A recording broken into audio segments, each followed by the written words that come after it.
This bike needs a lot of work. Pretty much everything but the motor is bad on it, but that's all right. We knew we were gonna redo it anyway. We're gonna start with the tires.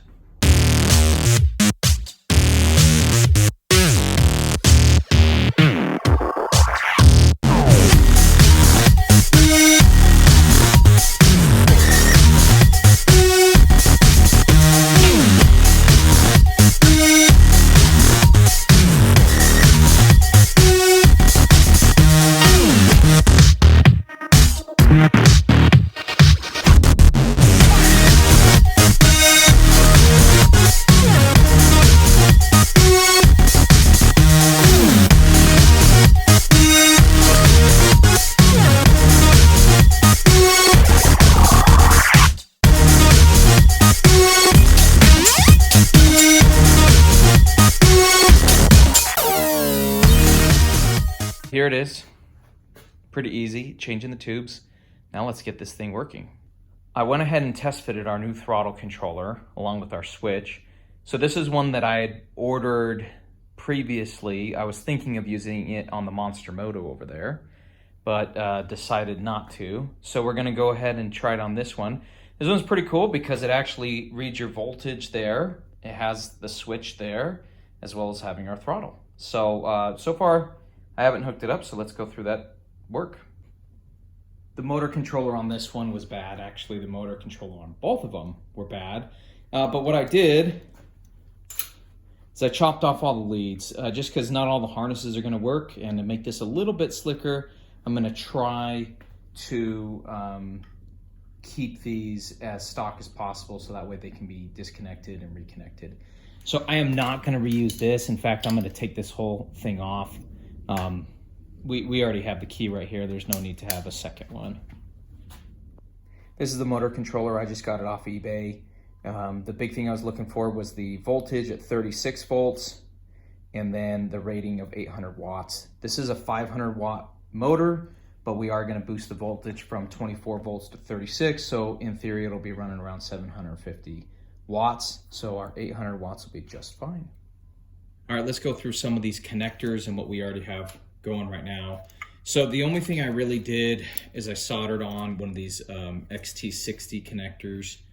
They're pretty universal, although they are a big pain in the butt to solder. I got that just because we don't have a permanent power solution. What I'm gonna use is I'm gonna use 2 of these battery adapters that they're wired in series. And I'll be able to connect it. This is a temporary thing, just kind of for proof of concept and testing. I ordered new adapters that I'm gonna mount on the underside. Just like on the Monster Moto, the plan is to put 4 of those M18 Milwaukee battery adapters. Okay, so looking at the various connectors, the 2-put connector, that's our throttle connector. The colors line up, and then I've actually already tested them, and they actually do what they're supposed to do. I didn't cover this in the previous video, but the way it works is you have your positive 5 volts or 4 volts, I don't remember. It's either 4 or 5 volts. Oh yeah, 4 volts right there. So you have your positive 4 volts, your negative 4 volts, and then this is your return. So what will happen is as you're twisting your throttle, this green line will indicate what it is. So the biggest thing for this is the green return line.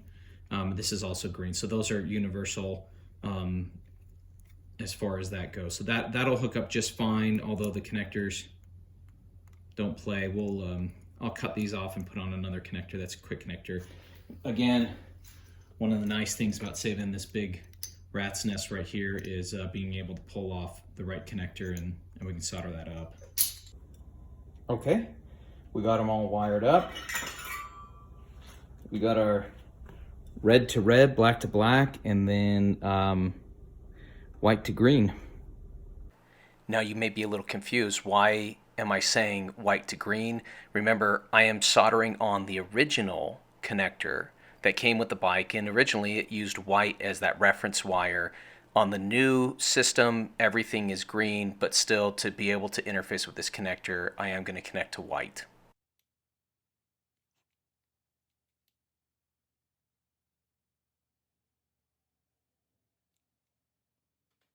This is a little bit different because of the way that this exact controller works. The voltage is read off of this, as well as the switching. So you have to connect the yellow to a power source. So this will be 36 volt positive, and it has to be a different power source. So technically you're supposed to just take it from here, your actual supply power, and then the blue is the one that you're going to hook up to your power locks. So I'm going to have to test if it's blue to blue or if it's blue to pink. But essentially what this is going to do is this is what's going to turn on the actual controller module. Right now what we want to figure out is which side is the positive and which side is the negative from these power locks. Because what we're going to do is we're going to ditch the positive and we're only going to bring back the negative side from this specific controller. Okay, so we got it right the first time. Got a full 38 volts, and the blue is the return. The blue from the power locks, which is what sends a signal to turn on the controller, is going to actually correspond with this blue. I don't know if they did that on purpose, but maybe it's just luck. I don't like using these too much, but this seemed like the best option at the time. So we'll go ahead and use just these blade style adapters. Really thin wire, so doubling it over on itself, just so that there's something to actually crimp to. And of course, we'll go ahead and also do, these that have built-in heat shrink. We'll do that for extra measure. One detail that I had forgotten about is a problem that this motor had before was that they actually burnt the connection for the wires that went to the motor themselves. So I used the same quick connects on this one as well. So we have the motor connected right there. We have our brake. An issue with this one is it only has one brake input.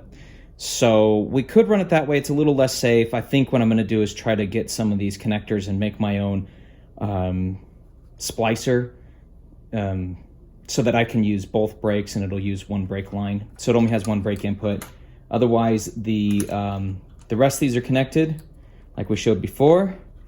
And I think we should be good. Let's keep this on just in case something exciting happens. It's not on all the way, but okay. Let's see, we turn it on. Wow, it works. It displays the voltage. And let's see if we give it some throttle. It actually works.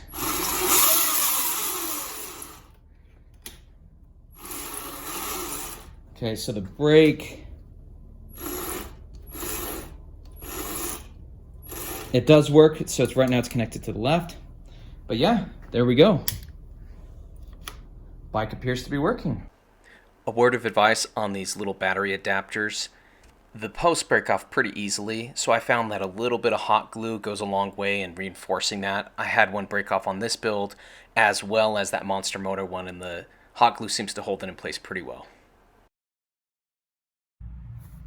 Also, I was able to get those battery mounts put in pretty nicely. They're tucked away so you can't see them super well, but they're very accessible, so it's easy to put the batteries in. And equally as important, it's very easy to get the batteries out as well for a quick charge. I think it came out pretty good overall, and it really wasn't even that expensive. This one had some specific problems in that the tubes were bad. You can see there's a lot of rust on the handlebars that we're still going to address, things like that. But assuming that you had a little better platform to start with, you could get away with just a motor controller and the battery mounts and call it good. Now this one, there were problems with the throttle controller on the stock one as well, and that's why I just opted to go for this other unit, which is better because it does display the voltage, it has a key on there. So I think it's pretty good, and you'll see, it really rips. Now that we have the bike all put together, let's take it for a test ride.